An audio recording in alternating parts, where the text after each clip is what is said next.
Pendant très longtemps, j'ai attendu d'avoir une sorte de déclic pour changer ma vie. J'avais l'impression que les gens, quand ils racontaient un peu leur parcours, etc., il y avait eu un peu un moment de bascule de bah là, ma vie a changé. Et du coup, moi, à chaque fois, j'étais en mode, mais quand est-ce que je vais le vivre? J'avais l'impression que bah, moi, il me manquait un truc, que je sais pas, c'était pas fluide, il y avait quelque chose qui me manquait. Et je me disais, bah, j'espère que je vais vivre ce moment. Et en fait, avec du temps, je me rends compte que j'ai l'impression que c'est beaucoup plus un process. euh, enfin pas d'une vie forcément, mais en tout cas que c'est quelque chose de continu. Mais en fait, avec du recul, j'ai vraiment l'impression que c'est un process et quelque chose que tu fais en continu. Par exemple, on entend très souvent que bah, les croyances créent notre réalité, etc. Et pourtant, dans notre quotidien, c'est très rare qu'on prenne le temps d'aller regarder ce qu'on pense, de prendre du temps pour réfléchir, se dire, ok, est-ce que ma façon de penser, elle soutient vraiment mes rêves, mes objectifs, mes envies? Est-ce que bah, je suis une personne qui me soutient et qui me parle d'une manière qui me donne l'élan? Ou est-ce que au contraire, je suis pas tout le temps en train de me dévaloriser? Et moi, ces derniers temps, je me suis vraiment rendu compte que, en fait, mon discours intérieur, il était jamais valorisant. Je suis quelqu'un qui est toujours en train de soutenir les gens, j'ai toujours la croyance et j'ai toujours l'envie de pousser les gens à se remettre en question, à leur dire que c'est possible pour eux aussi, qu'ils sont capables.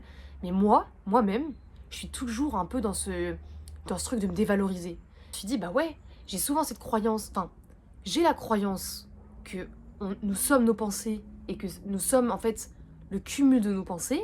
Et pour autant, dans mon quotidien, je prends aucun moment pour aller regarder ses pensées et surtout changer ses pensées.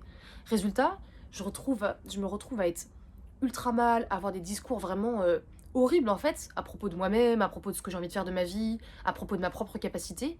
Et c'est ça en fait qui nous bloque. Et c'est qu'on a l'impression qu'il y a un jour, on va se réveiller où les choses vont être différentes, où tout va être parfait, alors qu'en fait, c'est au quotidien, un peu comme ta maison, elle va pas être rangée du jour au lendemain. Ta maison, elle est rangée parce que chaque jour, tu vas faire du ménage, chaque jour, tu remets les choses à leur place, chaque jour, tu vas jeter des choses qui n'ont plus leur place, tu vas jeter des déchets. Et c'est ça qui fait que ta maison, elle est rangée. Tu vois, il n'y a pas un matin, tu te lèves et tout est rangé.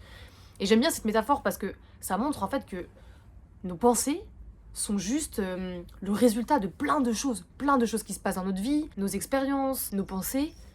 C'est vraiment l'addition, le cumul, la somme de tout ce qu'on vit au quotidien. Mais du coup, si t'as aucun moment où tu viens réfléchir à ça, où tu viens te poser sur ce que t'as vécu, sur ce que ça vient dire de toi, sur ce que tu racontes, sur ce que tu te racontes de toi-même à propos de ce que t'as vécu, ben en fait, tu continues à vivre une vie avec des choses qui te correspondent pas du tout et surtout qui te soutiennent pas. Et moi, je me suis dit ça, je me suis dit, mais en fait, quand je réfléchis vraiment à ce que je pense, quand je réfléchis vraiment à ce que je me raconte, bah, c'est normal que je me sente pas bien. Parce qu'en fait, je suis toujours en train de me juger, je suis toujours en train de me critiquer, je suis toujours en train de me dire que je fais pas assez, que je devrais être comme ci, que je devrais être comme ça. Et je prends jamais le temps de, de poser ces pensées, de me dire, ok, est-ce que vraiment j'ai envie de continuer à penser comme ça? Est-ce que vraiment ces pensées sont vraies, m'aident? Et en fait, la plupart du temps, c'est non. Et c'est fou comment on a cette tendance à, à se dire qu'en fait, ces petites actions-là, ne vont pas changer les choses. Et justement, j'ai eu une réalisation il y a pas longtemps, je me suis dit, mais attends, si là j'avais fait 1 minute de gainage chaque jour depuis 1 an, bah en fait, j'aurais un corps qui serait hyper transformé. Parce qu'en fait, le cumul de toutes ces minutes sur 1 an, au final, c'est énorme.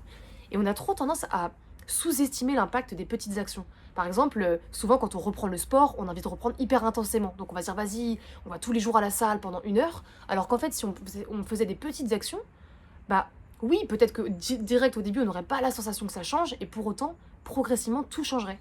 C'était un peu un rappel que je vous fais à vous, mais surtout à moi, de me dire, bah ouais, en fait, si tu veux vraiment changer ta vie comme tu le dis, commence déjà par, ok, comment je me parle? Parce qu'au final, on a toujours une petite voix au fond de nous qui est toujours en train de nous parler, qui est toujours en train de tout analyser, tout ressasser, tout. Et c'est marrant des fois de se poser et se dire, waouh, mais t'as vraiment une voix qui ne s'arrête jamais de parler. Mais qu'est-ce qu'elle raconte cette voix? Qu'est-ce qu'elle est en train de te dire?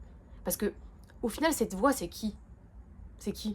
Est-ce que c'est votre passé? Est-ce que c'est votre vous futur? Est-ce que c'est la voix de vos parents que vous entendez qui vous jugent? Est-ce que c'est... vous voyez? Quelle est cette voix? Et c'est hyper intéressant de voir ça et de se dire, bah, cette voix, j'ai du pouvoir dessus et je peux venir la changer. Et tu te dis, si cette voix-là, elle est toujours en train de me soutenir, elle est toujours en train de me pousser, elle est toujours en train de me valoriser, bah, quel est l'impact au final sur ta vie? Il est énorme l'impact. Tu vois, c'est comme si tu avais t'avais quelqu'un qui était toujours là avec toi pour te soutenir. Et moi, je vous invite vraiment à vous dire, ok, qu'est-ce que raconte cette voix chaque jour sur moi? Qu'est-ce que cette voix vient toujours vous dire sur vous? Et prendre le temps, surtout chaque jour, de dire, ok, quelles sont mes pensées par rapport à ce que j'ai envie d'accomplir? Et moi, souvent, ce que j'aime bien faire, c'est, je pars d'un désir, quelque chose que j'ai envie d'accomplir, quelque chose qui me donne envie.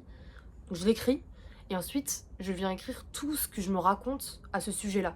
Par exemple, moi, j'aimerais écrire un livre. Et souvent, je vais me dire, bah ouais, mais j'ai pas assez d'expérience, je suis trop jeune, euh, ça va mettre du temps, il faut qu'un éditeur me trouve, il faut que... Enfin voilà, il va... Et puis si j'ai envie que mon livre soit hyper connu, bah il faut faire beaucoup d'efforts, ça va être long, ça va être un long process, et puis en plus de ça, bah tu gagnes pas beaucoup d'argent quand t'es écrivain. Tu vois, tu racontes un peu tout ce que tu penses à ce sujet-là, au sujet du désir, et ensuite, tu vas prendre ça et tu vas dire, ok, quelle est l'identité qui se dégage de ça? Donc par exemple, moi ça va être en mode, bah en fait, je me raconte que je suis invisible, parce que personne veut méditer. Je vais me raconter que je suis pas quelqu'un d'intéressante, parce que je suis trop jeune et que du coup bah, personne voudra méditer non plus. Et ça va être hyper intéressant d'aller vous raconter quelles sont les identités en fait auxquelles vous adhérez. Et ensuite, la troisième partie, ça va être ok, maintenant que vous avez ça, c'est des pensées qui vous aident pas. En fait, ça vous aide pas du tout à accomplir votre désir, à le vivre d'une façon qui vous fait du bien. Au contraire, ça, vous allez vous juger, vous allez vous sentir mal, vous avez l'impression que c'est impossible, vous avez la sensation d'être bloqué. Et ensuite, ce qui va être hyper intéressant, ça va être d'aller écrire quelles sont les pensées qui vous feront du bien à ce sujet-là.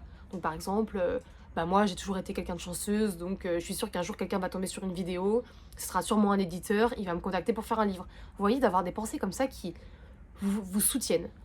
Et cette méthodologie-là, elle vient pas du tout de moi, elle vient de Eden, une coach que j'adore et que je suis. Et j'aime pas l'appeler méthode parce que ça fait hyper scolaire, mais c'est vraiment un processus qui te permet d'aller regarder ce que tu penses et le changer pour que tes pensées soient vraiment quelque chose qui te soutienne.